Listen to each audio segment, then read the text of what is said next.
son of suffering. 2. Intro, 2, 3, 4.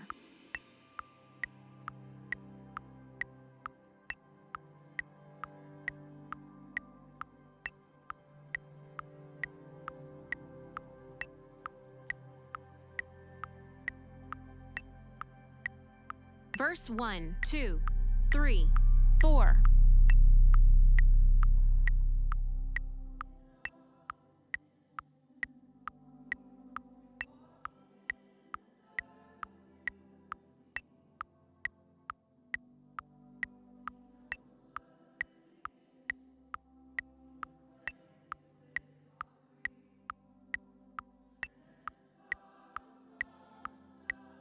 Chorus.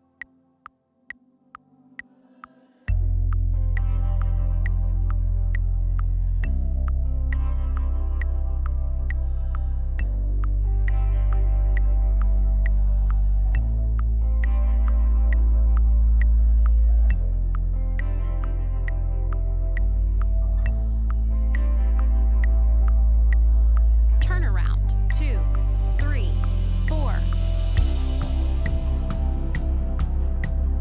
Verse 2, 2, 3, 4.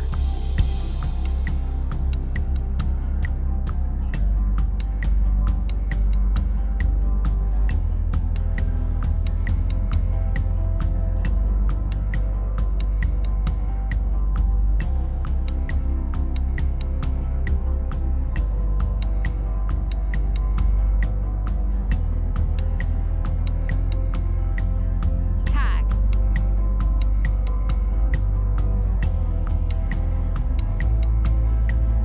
Chorus.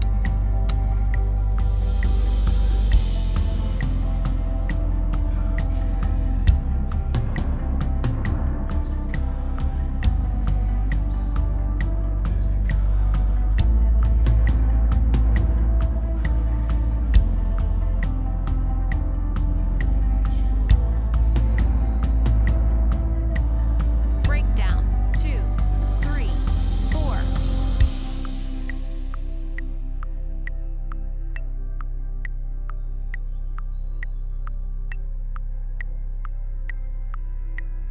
Bridge 1, 2, 3, 4.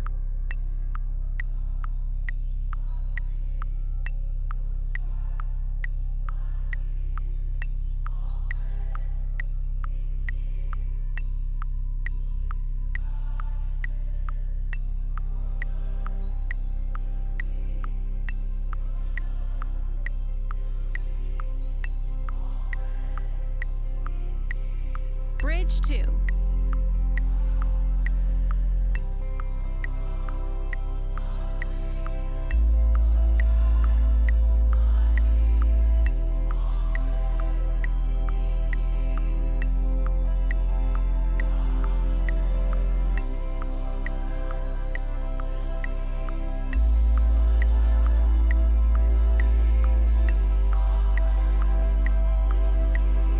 Refrain.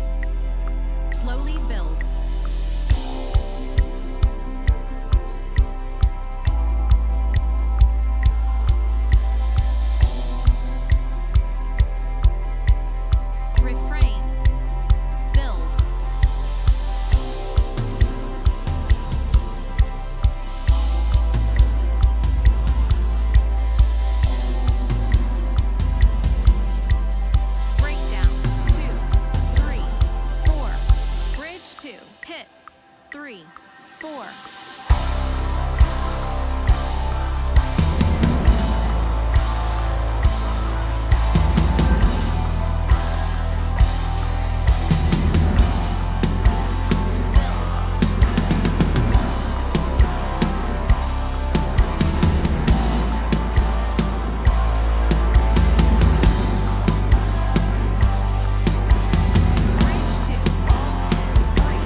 What's up, worship drummers? Carston here from Cymbals Worship. Super excited to talk to you guys today about Son of Suffering from Bethel Music. First things first, dynamics. I know you've probably heard this over and over and over again, weekend and weekend and weekend and weekend and weekend, again and again. But I cannot stress this enough. With this song and with many others like it, dynamic are what make the song the song.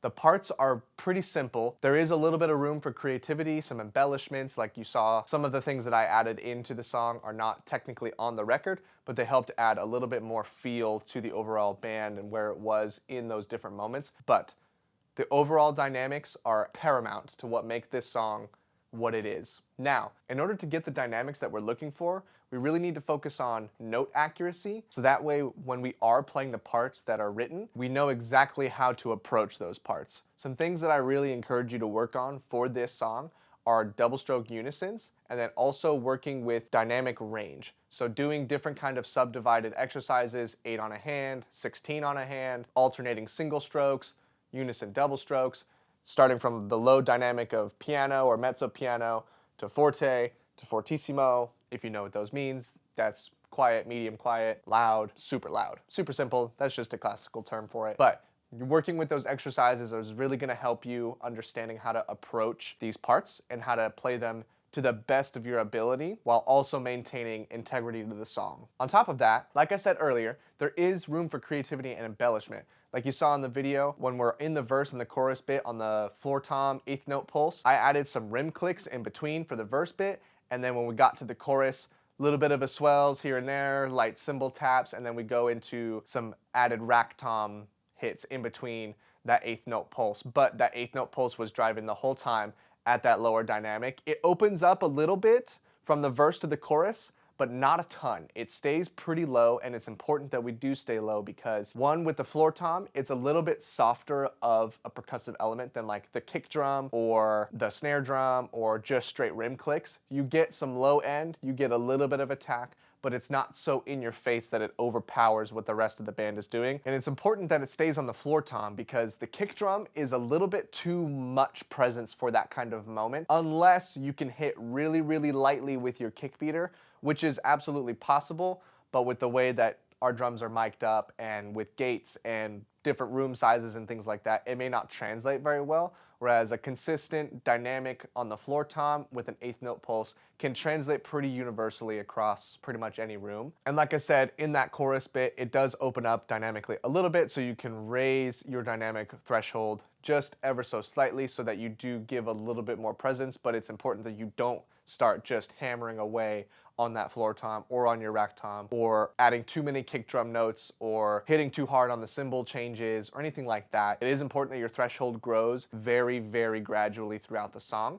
Then we hit that breakdown bit, we're completely out, and then we start into the bridge section, just light cymbal taps, quarter notes for bridge 1, bridge 2. I didn't do it in the video because I forgot, silly me, but bridge 2 is where it goes to an 8th note pulse on the ride. Again, very, very lightly. You don't want to overpower the room, you don't want to overpower the mix. And then when we get to the refrain, swell, punch in, get to the 16th notes on the ride, and we start adding that kick as well. And then from there, it builds, swells, drops back down for a half a measure, and then we come in with the big old bridge hits, which are everyone's favorite, mine included.